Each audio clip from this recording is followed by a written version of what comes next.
Inspecting properties is the core function of Pocket Reporter. The basic inspection tutorials will explain the basics of using PRPro to record information about the property.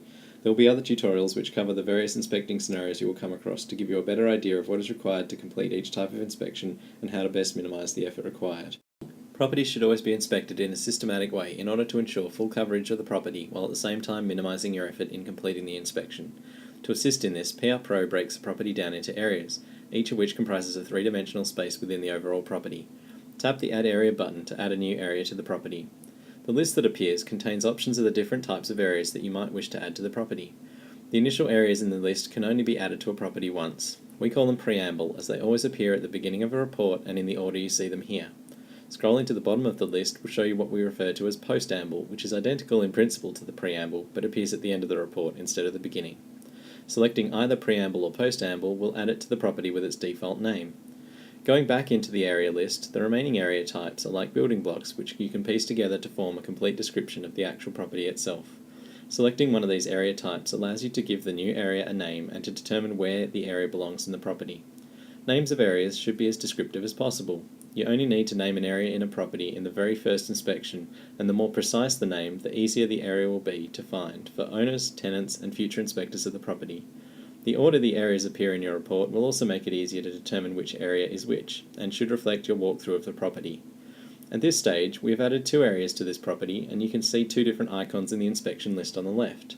The notepad symbol is used to indicate an area or item that will be printed in the final report for this inspection. The house symbol is used to indicate an area or item which is part of the structure of the property, but that will not be included in the final report for this inspection. Note that if you look at a section of the property but don't make any comments or changes, then when you move on in the property, that section will automatically be removed from the report. This is an important aspect of future inspections and will be covered in the specific inspection type tutorials. Having now learned how to break a property into areas, we need to look at the process of breaking an individual area down into its component items. Let's start by tapping on the Add Item button. Because the area we are inspecting is brand new, PRPro gives us some options to make it easier to create the area.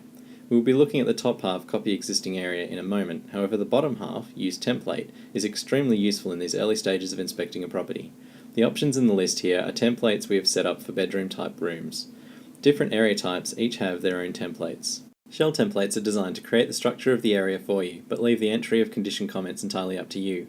Perfect templates create the same structure but also fill in the condition with some standard comments. They assume that the area is in perfect condition and has standard colours and materials. Which template is going to be more effective for you will vary from area to area, but will mainly depend on the current condition of the property. We'll start by adding a simple perfect template, and this is done by tapping the accessory button. You can now see that we have a structure for a simple bedroom and that each item has comments reflecting the typical type and condition for that item. Note that the window treatments only records a condition and not the type. This is due to the fact that there is so much variation in window treatments between properties, so you can enter a description here to complete the area. You can easily change colours by double tapping on them and typing a new colour, however PhraseStorm, discussed in its own tutorial, will make this much easier.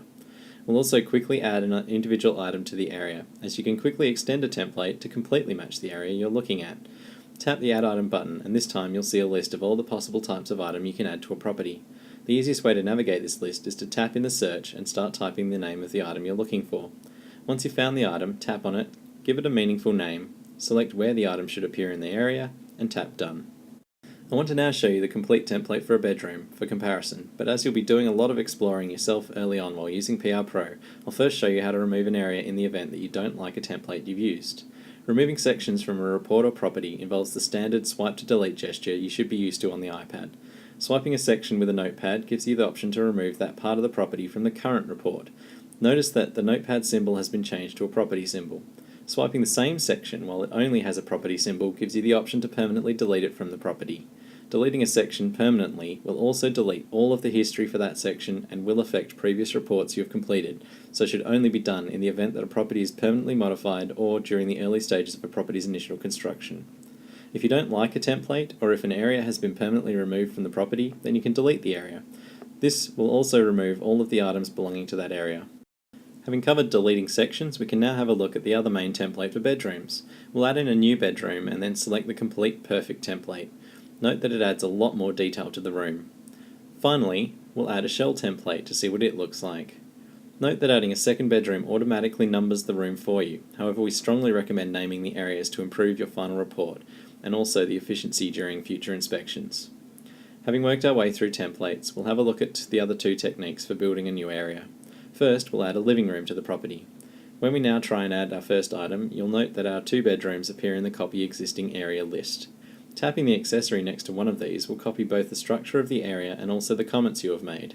This is particularly useful in the event that you have had to heavily edit a template for a particular room, but then discover a very similar room elsewhere in the property. Just copy the first room and you'll have completed most of your work for the new room. The final technique is to build an area from scratch. First tap the Don't Copy button. The items list will display and has the same processes as before. If at any time you feel that the order of your areas needs to change, or the order of items within an area needs to change, you can achieve this by tapping the Edit button.